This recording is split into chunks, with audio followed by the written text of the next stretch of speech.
Hey there, it's strange to be telling this story, even now. Back then, life felt pretty damn good. I was head over heels for this girl, Alara. Yeah, unusual name, right? But she was an unusual girl. Smart, driven, with this laugh that could melt glaciers. We were both chasing our dreams, me with my tech startup in the city, her slogging through a grueling medical fellowship hours away. It wasn't ideal, the distance, but we made it work. Every other Friday, like clockwork, I'd hit the road after work, that 8-hour drive ahead of me.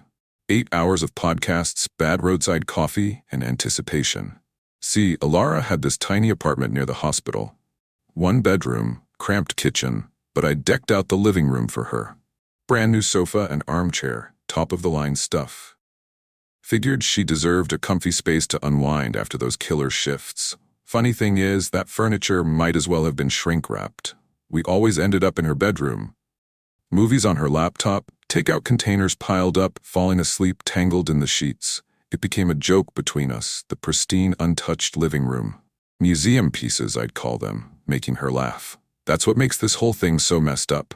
This one weekend, it was like any other. Arrived late Friday, takeout, a movie, some lazy morning sex. Things were really good. We were in sync, you know? Happy. At least I was. Then, out of the blue, mid-act, she says, "Let's go to the living room." Just like that. She practically leaped out of bed, naked, and sprinted out the door. I remember thinking, wow, someone's feeling adventurous. I followed, chuckling to myself. In the living room, she was already on the armrest of the sofa. The sofa, mind you, that had probably never seen a human backside before. But Alara, she mounts that thing like an Olympic gymnast. Graceful, practiced even. It was impressive. And hot. So there we are, going at it. Things are getting intense, and I can feel myself getting close. Real close. But then this wave of panic washes over me. It's going to be messy. Like really messy. And this pristine, white sofa arm, well, it wasn't going to stay pristine for long. I'm desperately scanning the room, trying to find something, anything. A towel, a t-shirt, a napkin. Nothing. My eyes dart down to the spot where we're joined, this frantic internal debate raging. Do I stop? Do I risk it? Will she be offended if I pull away? And that's when I see them. Stains. On the armrest. Faint, yellowish stains.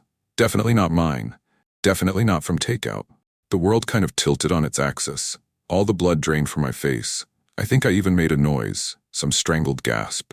Alara must have felt it, because she pulled away, looking at me with this concerned expression. "What's wrong, babe?" she asked, her voice breathy.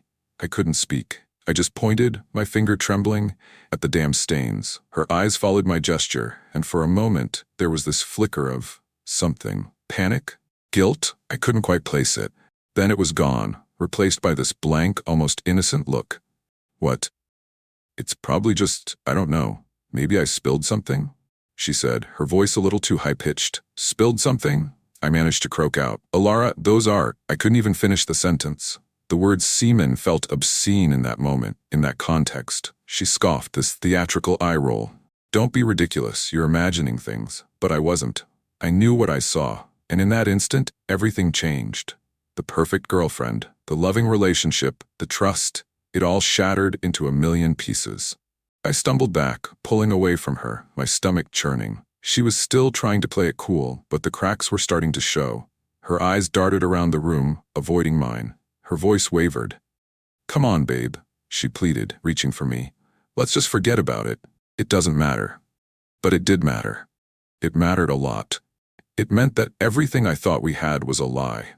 It meant that while I was driving those 8 hours, pouring my heart out on the phone, she was with someone else. On that sofa.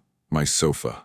The anger started to rise, hot and burning in my chest. I wanted to scream, to break something, to hurt her the way she had hurt me. But all I could do was stare at her, this stranger in front of me, this girl I thought I knew. "Get dressed," I said, my voice shaking. "We need to talk." She knew it was over. I knew it was over. The pristine sofa, the silent witness to her betrayal, had spilled the truth. And there was no going back. The air in the room crackled with tension. Alara, now dressed in a pair of sweatpants and a t-shirt, sat perched on the edge of the bed, her arms crossed defensively. I paced the small space, my mind a whirlwind of emotions. "So," I began, my voice rough, "care to explain what those stains were?" She scoffed, rolling her eyes. I already told you I don't know what those are. Maybe I spilled something. Why are you making such a big deal out of this? A big deal? I stopped pacing and turned to face her, my voice rising. Elara, those are semen stains on the arm of the sofa that we never use, the sofa that I bought for you. Her defiance faltered for a moment, a flicker of uncertainty crossing her face. But she quickly recovered, her voice taking on an accusatory tone. Are you accusing me of something? Are you saying I cheated on you? What else am I supposed to think? I retorted, throwing my hands up in frustration. Those stains are evidence, Elara. Evidence that someone else has been here, in this apartment, with you. She sprang to her feet, her voice rising to match mine. How dare you? I can't believe you're doing this. You don't trust me at all, do you? After everything we've been through, this is how you repay me? With accusations and suspicion? Her words stung, twisting the knife deeper into my already wounded heart. Was I being unfair? Was I letting my imagination run wild? But then I looked at the sofa, at those damning stains, and the doubt vanished. Elara, I said, my voice softening, I want to believe you. I really do. But I can't ignore what I saw. What are those stains, if not what I think they are? The fight went out of her in an instant. Her shoulders slumped, her gaze dropping to the floor. The anger in her eyes was replaced by a mixture of shame and desperation. Okay, she whispered, her voice barely audible. You're right. It happened. But it was just one time. A mistake. It meant nothing. The confession hit me like a punch to the gut. All the anger, all the disbelief, drained away, leaving behind a hollow ache. It wasn't the infidelity itself that hurt the most. It was the betrayal, the lies, the shattering of the trust we had built. One time? I repeated, my voice hollow. And how many other one times have there been? How many other lies have you told me? She shook her head vehemently, tears welling up in her eyes. No, never. It was just that one time. I swear. I was lonely. You were always gone, and her voice trailed off, unable to find the words to justify her actions. I sank onto the bed, my head in my hands. The weight of her betrayal pressed down on me, suffocating me. The room felt small, claustrophobic. I needed to get out to breathe. I need some air, I mumbled, getting to my feet. I walked out of the apartment, leaving Elara sobbing on the bed.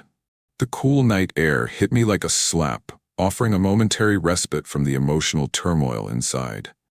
I wandered aimlessly through the quiet streets, my mind replaying the events of the day, each memory now tainted with the knowledge of her betrayal. The hours passed in a blur. I found myself at a park, sitting on a bench, staring blankly at the moonlit sky.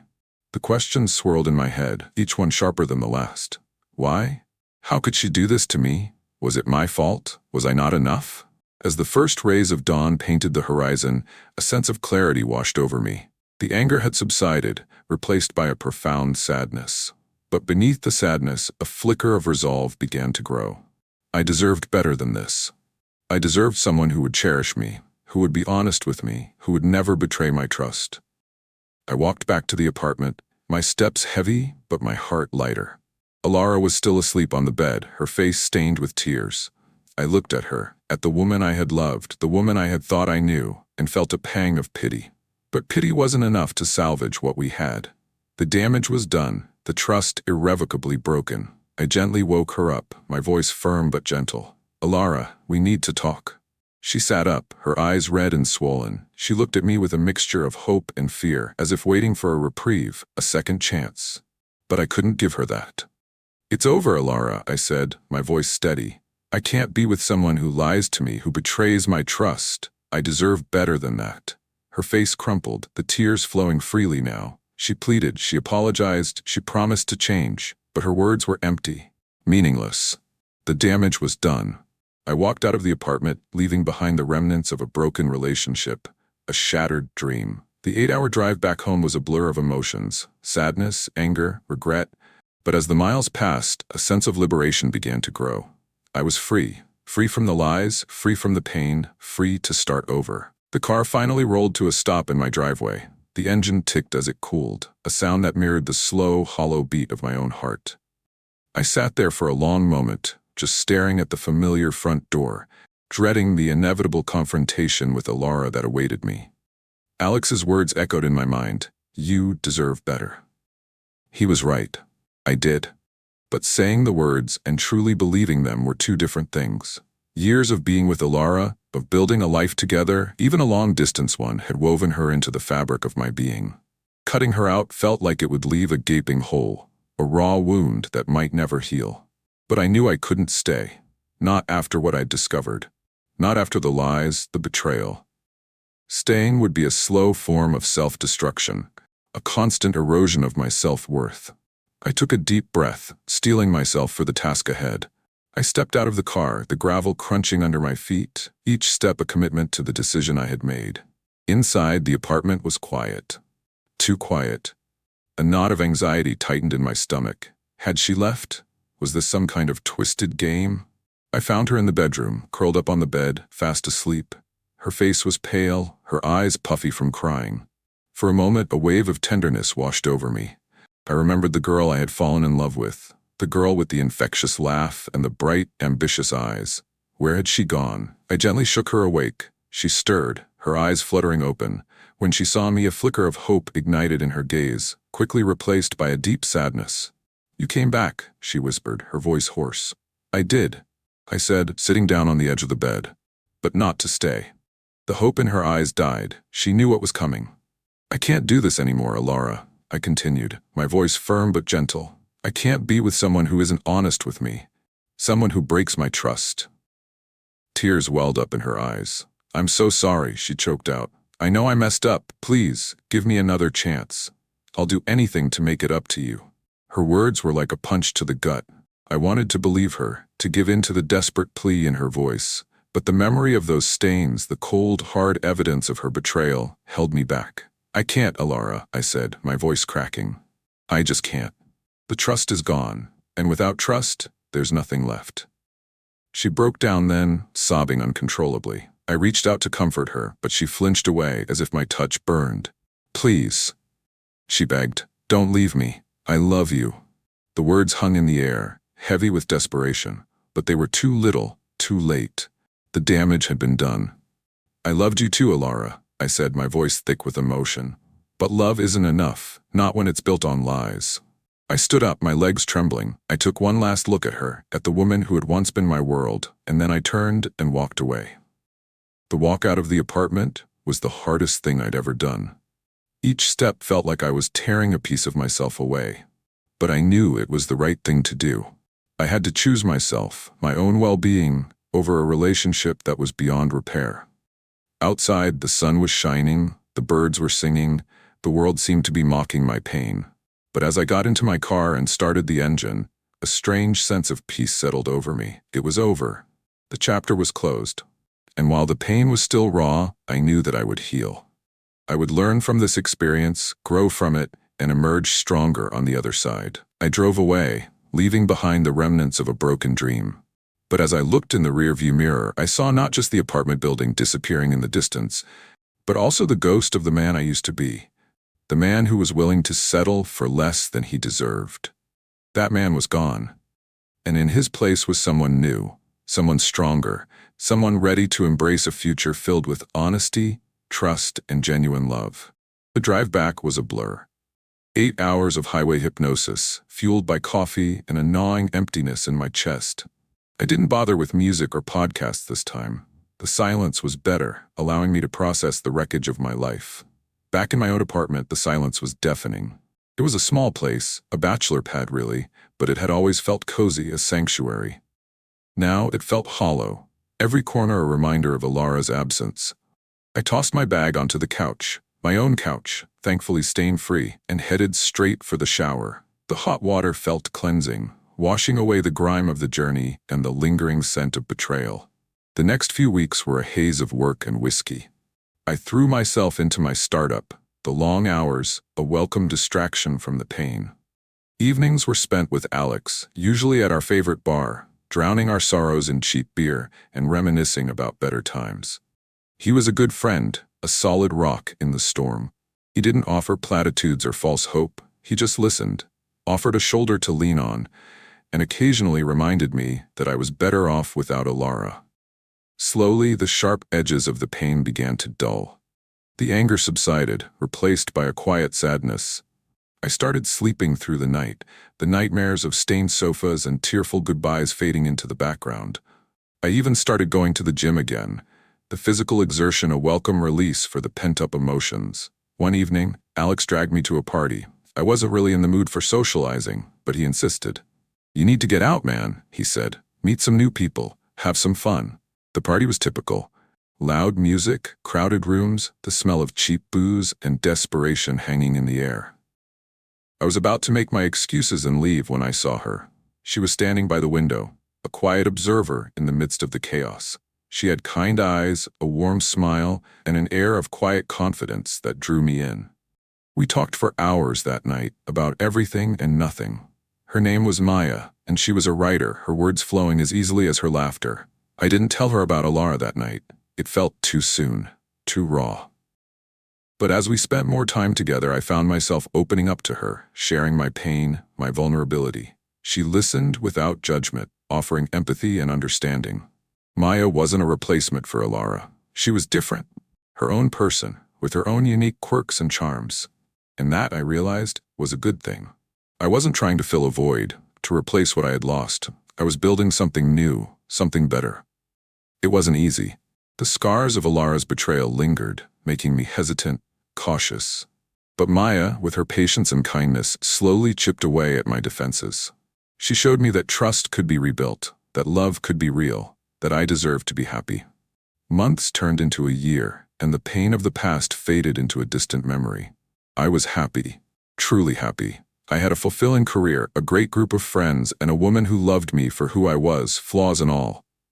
One evening, as Maya and I were curled up on the couch, my new couch, carefully chosen with her input, she looked at me with a mischievous glint in her eyes.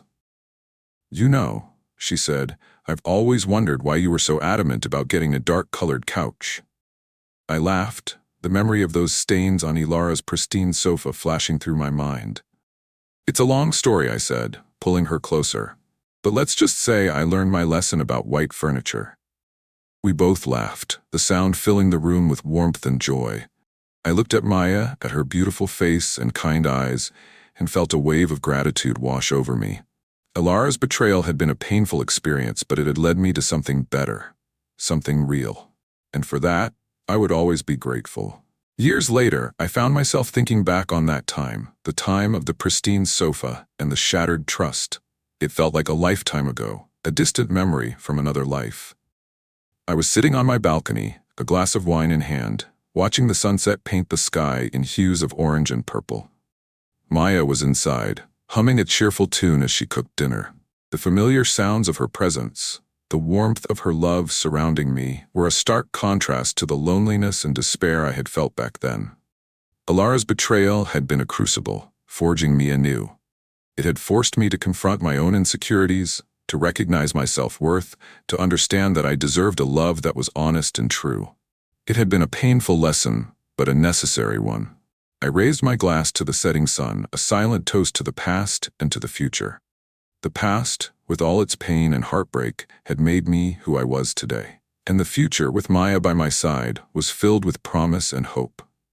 I had learned that trust, once broken, can be rebuilt, but only with the right person, someone who cherishes you and respects you. I had learned that self-respect is essential, that you cannot truly love another until you love yourself. And I had learned that moving on from betrayal is possible, that forgiveness is not about condoning the actions of another, but about freeing yourself from the shackles of the past. Life is a journey, filled with twists and turns, ups and downs. There will be moments of joy and moments of sorrow, times of triumph and times of defeat.